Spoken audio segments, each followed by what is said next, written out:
Hello everyone.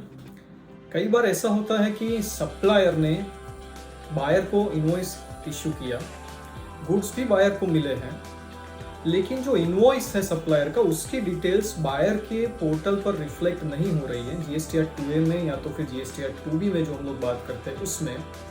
तो इस situation में क्या रिसिपिएंट को उसकी इनपुट टैक्स क्रेडिट जो है वो डिनाई की जा सकती है कि नहीं की जा सकती, इसके ऊपर आज का वीडियो हमारा बेस्ड है। ये डिस्कशन हम लोग आज करेंगे।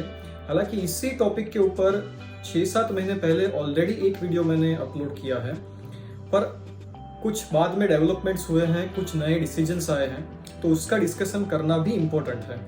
सो इसी वजह से आज ये सेशन हम लोग ले रहे हैं। देखिए दोस्तों, ऐसा होता है कि जब भी सप्लायर कोई चीज सप्लाई करता है या सर्विस सप्लाई करता है रिसिपिएंट को, तो कुछ कंडीशंस हैं जिन कंडीशन के ऊपर ही रिसिपिएंट इनपुट टैक्स क्रेडिट उस सप्लाई की ले सकता है। ये जो कंडीशंस हैं, ये कंडीशंस दी गई है section 16 of the CGST act में। ये कंडीशंस जो है उसमें एक कंडीशन 16(2)(c जो है वो हमको ऐसा बोल रही है कि भाई अगर सप्लायर ने टैक्स का पेमेंट किया है either through utilisation of input tax credit और through cash, then the recipient is eligible for the input tax credit, otherwise not. इसका मतलब यह है कि अगर सप्लायर ने टैक्स का पेमेंट नहीं किया है गवर्नमेंट को, तो उस सिचुएशन में रिसिपिएंट को इनपुट टैक्स क्रेडिट नहीं मिल सकती। ऐसी जो कंडीशन है वो दी गई है सेक्शन 16(2)(c में। अब इसमें काफी डिबेट ऐसी होती है कि भाई मैंने गुड्स परचेज किए हैं या तो सर्विस रिसीव की है, मेरे पास इनवॉइस है, मेरे पास सारे सबूत है कि ये सप्लाई मुझे मिला है, और जो टैक्स नहीं पे किया है गवर्नमेंट को वो तो फॉल्ट है सप्लायर का। तो सप्लायर के फॉल्ट की वजह से मुझे कैसे पनिश किया जा सकता है। दूसरी चीज, मेरा कैसे कंट्रोल हो सकता है सप्लायर के ऊपर कि भाई वो अपने टैक्स का पेमेंट करेगा या नहीं करेगा। So how can I be punished because of the fault of the supplier, ये एक आर्ग्यूमेंट की जाती है रिसिपिएंट्स की तरफ से। जबकि गवर्नमेंट की तरफ से आर्ग्यूमेंट ऐसी है कि भाई अगर मुझे टैक्स का पैसा ही नहीं मिला तो मैं किसी और को उसकी क्रेडिट कैसे दे सकता हूं। अब इसमें से कौन सी आर्ग्यूमेंट सही है, लीगली क्या हो सकता है इसके अंदर, ये हम लोग आज डिस्कस कर रहे हैं। तो सबसे पहली इंपॉर्टेंट चीज जो हमको समझनी है वो ये है कि जो 16(2)(c की कंडीशन है वो हमको ऐसा बोल रही है कि भाई गवर्नमेंट को टैक्स का पैसा मिलना चाहिए। अब जो पोर्टल पे इनवॉइस की डिटेल्स रिफ्लेक्ट नहीं हो रही है उसके अंदर दो रीजंस मेनली हो सकते हैं। नंबर 1 कि सप्लायर ने टैक्स का पेमेंट ही नहीं किया है, या तो फिर नंबर 2 सप्लायर ने रिसिपिएंट के जीएसटी नंबर की जगह पर किसी और का जीएसटी नंबर डाल दिया है, या तो फिर उसने B2B की जगह पर B2C में अपनी डिटेल्स को अपलोड किया है जीएसटीआर 1 में, जिसकी वजह से जो करेक्ट सप्लायर, करेक्ट रिसिपिएंट है, उसके पोर्टल पे ये क्रेडिट रिफ्लेक्ट नहीं हो रही है। अब अगर सेकंड नंबर वाली कंडीशन हम लोग देखें कि भाई B2B की जगह पर B2C में ये डिटेल्स डाल दी गई है, तो उस सिचुएशन में मेरे ओपिनियन में सेक्शन 16(2)(c की जो कंडीशन है वो फुलफिल हो जाती है कि गवर्नमेंट को उसके टैक्स का पेमेंट तो मिल चुका है, सिर्फ पोर्टल पे ये चीज रिफ्लेक्ट नहीं हो रही है। तो 16(2)(c इज फुलफिल्ड। लेकिन अगर फर्स्ट वाली जो सिचुएशन है वो है, मतलब कि सप्लायर ने गवर्नमेंट को पेमेंट ही नहीं किया है टैक्स का, तो वहां पर 16(2)(c हमको हिट कर जाती है, and because of that we are denied the input tax credit. अब ये कहां तक सही है उसकी भी हम लोग बात कर लेते हैं। अब इस टॉपिक के ऊपर कोर्ट्स का क्या ओपिनियन है उसका भी हमको डिस्कशन करना है। एक डीवाई बिथल का केस है मद्रास हाईकोर्ट का, वो हम लोग डिस्कस करेंगे। भारत एल्यूमिनियम है छत्तीसगढ़ हाई कोर्ट, हालांकि उसमें फाइनल डिसीजन अभी तक नहीं आया, लेकिन इंटरिम जो ऑर्डर है उसकी बात हम लोग कर सकते हैं। एक दिल्ली वैट एक्ट के ऊपर, जो दिल्ली वैट एक्ट की 92G नंबर की सेक्शन थी, उसको जब चैलेंज किया गया था दिल्ली हाईकोर्ट में, अराइज इंडिया का केस है। हालांकि इसको हम लोग सुप्रीम कोर्ट का जजमेंट बोल सकते हैं, क्योंकि दिल्ली हाईकोर्ट के डिसीजन के बाद रेवेन्यू ने उसको चैलेंज किया सुप्रीम कोर्ट में, और सुप्रीम कोर्ट ने रेवेन्यू की पिटीशन को डिसमिस किया था। तो ये अराइज इंडिया को भी हमको डिस्कस करना है, ताकि हमको आइडिया आए एग्जैक्टली कि अगर मेरे पोर्टल पे सप्लायर के इनवॉइस की डिटेल्स रिफ्लेक्ट नहीं हो रही है तो उस सिचुएशन में मुझे क्रेडिट मिलेगी या नहीं मिलेगी। सबसे पहली इंपॉर्टेंट चीज जो हमको समझनी पड़ेगी ये वो है कि भाई ये जो सप्लायर को गवर्नमेंट को टैक्स का पेमेंट करना है, ये जो कंडीशन है वो लॉ में दी गई है। तो ये जो 16(2)(c है उसकी कॉन्स्टिट्यूशनल वैलिडिटी को जब तक कोर्ट में चैलेंज ना किया जाए और जब तक कोर्ट ऐसा ना बोल दे कि ये 16(2)(c कॉन्स्टिट्यूशनली इनवैलिड सेक्शन है, तब तक तो हमको ये मानकर ही चलना पड़ेगा कि जब तक गवर्नमेंट को उसके टैक्स का पेमेंट नहीं मिलेगा तब तक आपको अपनी इनपुट टैक्स क्रेडिट नहीं मिल सकती है। अब इस सेक्शन की कॉन्स्टिट्यूशनल वैलिडिटी को काफी केसेस में चैलेंज किया गया है। जब भी हम लोग कॉन्स्टिट्यूशनल वैलिडिटी किसी भी सेक्शन की कोर्ट में चैलेंज करते हैं तो उसमें दो बेसिस हो सकता है। नंबर 1 कि भाई क्या पार्लियामेंट कॉम्पिटेंट है ऐसा लॉ बनाने के लिए। अगर पार्लियामेंट ऐसी सेक्शन इनकॉर्पोरेट करने के लिए, ऐसा लॉ बनाने के लिए कॉम्पिटेंट है ही नहीं, तो कोर्ट ऐसे सेक्शन को स्ट्राइक डाउन कर सकती है।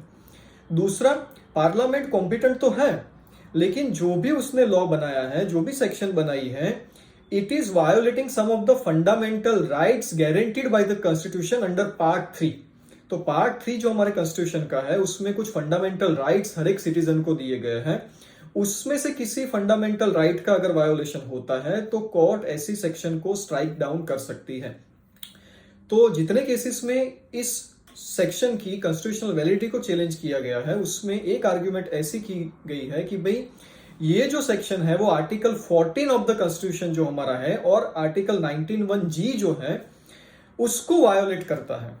हालांकि इसके ऊपर फाइनल डिसीजन किसी भी कोर्ट का नहीं आया, लेकिन जो अराइज इंडिया वाला केस है वो हमको हेल्पफुल हो सकता है, जिसमें जो 9(1)(g नंबर की जो सेक्शन थी दिल्ली वैट एक्ट की, उसमें ऐसा ही था कि भाई जो सप्लायर है उसने पेमेंट किया है तभी बायर को उसकी क्रेडिट मिलेगी। इस तरीके की प्रोविजन वहां पर भी थी। उसको स्ट्राइक डाउन तो दिल्ली हाईकोर्ट ने नहीं किया लेकिन उसको रीड डाउन किया। What is the meaning of reading down? Reading down का मतलब ऐसा होता है कि किसी भी सेक्शन को ऐसे इंटरप्रेट किया जाए कि उसकी वजह से वो कॉन्स्टिट्यूशनली इनवैलिड भी ना बन जाए और जो पर्पस है वो भी सर्व हो जाए। तो वहां पर कोर्ट ने रीडिंग डाउन का जो डॉक्ट्रिन है उसका यूज किया और उसने ऐसा बोला गया कि भाई ये सेक्शन तो वैलिड है लेकिन ये जो जेन्युइन डीलर्स हैं उसको एप्लीकेबल नहीं होगी। मतलब जो बोनाफाइडली परचेस करते हैं गुड्स का और जो वैट पे करते हैं अपने सप्लायर को, तो भले ही सप्लायर ने वो कंडीशंस फुलफिल नहीं किए वैट एक्ट की, फिर भी उनको क्रेडिट मिलनी चाहिए। इस तरीके का इंटरप्रिटेशन दिल्ली हाईकोर्ट ने वो दिल्ली वैट एक्ट के अंदर किया था अराइज इंडिया वाले केस में। सेम रेशियो में ऑल्सो भी एप्लीकेबल इन जीएसटी। जीएसटी में भी पॉसिबल है कि सेक्शन 16(2)(c जो है हमारी, जिसमें ऐसा बोला गया है कि भाई सप्लायर अगर टैक्स का पेमेंट करेगा गवर्नमेंट को तो ही रिसिपिएंट को क्रेडिट मिलेगी, उसको कोर्ट रीड डाउन करे और रीड डाउन करने के बाद ऐसा बोले कि भाई ये जो है वो जेन्युइन जो टैक्स पेयर्स है उसको एप्लीकेबल नहीं होगा। जो कॉल्यूजन के साथ काम करते हैं, जो इनपुट टैक्स क्रेडिट है उसका मिस यूटिलाइजेशन का काम करते हैं, फ्रॉडुलेंट यूटिलाइजेशन ऑफ आईटीसी का काम करते हैं, उनके लिए ही एप्लीकेबल होगा। ऐसा रीडिंग डाउन अगर कोर्ट करे तो उस सिचुएशन में ये हेल्पफुल हो सकता है। तो दो ही पॉसिबिलिटीज हैं, either court can read down this section और they need to strike down the section. अगर इन दोनों में से कुछ भी नहीं होता है तो सिचुएशन यही है कि भाई जब तक सप्लायर पेमेंट नहीं करेगा टैक्स का, recipient will not be eligible for the credit. और जो हम लोग ये डॉक्ट्रिन ऑफ रीडिंग डाउन की बात करते हैं उसमें एक दिल्ली ट्रांसपोर्ट का भी केस है सुप्रीम कोर्ट का। कॉन्स्टिट्यूशनल बेंच ने इसका डिसीजन दिया था कि डॉक्ट्रिन ऑफ रीडिंग डाउन कब यूज किया जा सकता है, जब दो इंटरप्रिटेशन पॉसिबल हो किसी भी सेक्शन के। एक ऐसा है कि जिसकी वजह से ये जो सेक्शन होगी उसको इंप्लीमेंट करना ही इम्पॉसिबल हो जाए, और दूसरा ऐसा इंटरप्रिटेशन होगा कि जिसमें थोड़ा ब्रॉडर इंटरप्रिटेशन किया जाए या तो फिर कुछ और चीज उसके अंदर ऐड की जाए जिसकी वजह से जो सेक्शन है उसको हम लोग सेव कर पाए, उसको कॉन्स्टिट्यूशनली इनवैलिड बोलने की जरूरत ना पड़े। तो कोर्ट वहां पर सेकंड ऑप्शन में जाएगी और उसको रीड डाउन करेगी, एप्रोप्रिएटली उसको इंटरप्रेट करेगी, जिसकी वजह से हम लोग नहीं बोल सकते कि भाई ये जो सेक्शन है वो अल्ट्रा वायरस होगी और पर्पस जो होगा वो भी सर्व हो जाएगा। So there are two possibilities, either to read down this section और to strike down the section. ये हम लोग उम्मीद कर सकते हैं कोर्ट के पास से। हालांकि यहाँ पर ये चीज भी मेंशन करनी जरूरी है कि सफारी रिट्रीट वाले केस में जो सेक्शन 17(5)(c) और D वाले जो क्लॉजेस थे उसको रीड डाउन किया था कोर्ट ने कि भाई अगर हम लोग मॉल का कंस्ट्रक्शन करते हैं तो कंस्ट्रक्शन के लिए जो भी सर्विसेज या गुड्स यूज किए जाते हैं उसकी इनपुट टैक्स क्रेडिट जो है वो रेंट के सामने आप सेट ऑफ कर सकते हैं। That was also by way of using the doctrine of reading down. हालांकि उस जजमेंट को सुप्रीम कोर्ट में चैलेंज किया गया है और उसका डिसीजन अभी भी पेंडिंग है। So let's wait for court to decide. तब तक तो बात यह है कि जब तक अगर पेमेंट नहीं हुआ है through supplier, in that situation recipient is not eligible for the credit. लेकिन यहां पर जो रिसेंट डिसीजन आया है, जो डीवाई बीथल वाला केस है या तो भारत एल्यूमिनियम वाला जो केस है, डीवाई बीथल वाले केस में मद्रास हाईकोर्ट ने ऐसा बोला कि भाई ठीक है, आप क्रेडिट नहीं देना चाहते हैं रिसिपिएंट को तो मत दीजिए, लेकिन रिसिपिएंट के पास से रिकवरी करने से पहले आपको इंक्वायरी करनी पड़ेगी सप्लायर की और रिकवरी प्रोसीडिंग स्टार्ट करनी पड़ेगी सप्लायर की, उसके बाद आप रिसिपिएंट के पास आइए। मतलब कई बार केसेस में ऐसा होता है कि government directly goes to the recipient और उसको बोला जाता है कि भाई आपका जो इनवॉइस है उसके ऊपर जीएसटी सप्लायर ने पे नहीं किया है, तो इसकी वजह से हम लोग आपकी इनपुट टैक्स क्रेडिट को डिनाई करते हैं। अब अगर गवर्नमेंट को टैक्स का पैसा नहीं मिला है तो सप्लायर को या तो रिसिपिएंट को, किसी को तो ये टैक्स का पेमेंट करना पड़ेगा। अगर रिसिपिएंट की आईटीसी डिनाई हो रही है इसका मतलब है कि रिसिपिएंट पे कर रहा है। तो यहां पर मद्रास हाईकोर्ट ने ऐसा बोला कि भाई before you go to the recipient you must first inquire the supplier and you must initiate the recovery proceeding from the supplier first, only then you can go to the recipient. तो ये एक और beneficial judgment है D Y Beethal का case Madras high court, जहां पर Madras high court ने बोला कि before going to the recipient you must first go to the supplier, पहले उसकी इंक्वायरी करो, पहले उसके पास से रिकवरी करो, उसके बाद आप आईटीसी डिनायल के मोड पे रिसिपिएंट के पास आइए। वही रेशियो है भारत एल्यूमिनियम वाले केस में जो छत्तीसगढ़ हाईकोर्ट का जजमेंट है, इंटरिम जजमेंट में, हालांकि उसमें फाइनल जजमेंट नहीं है। लेकिन हमको ये समझना पड़ेगा यहाँ पर कि अभी की जो कंडीशन है वो ऐसी है कि भाई पहले government needs to go to the supplier, only then they can come to the recipient.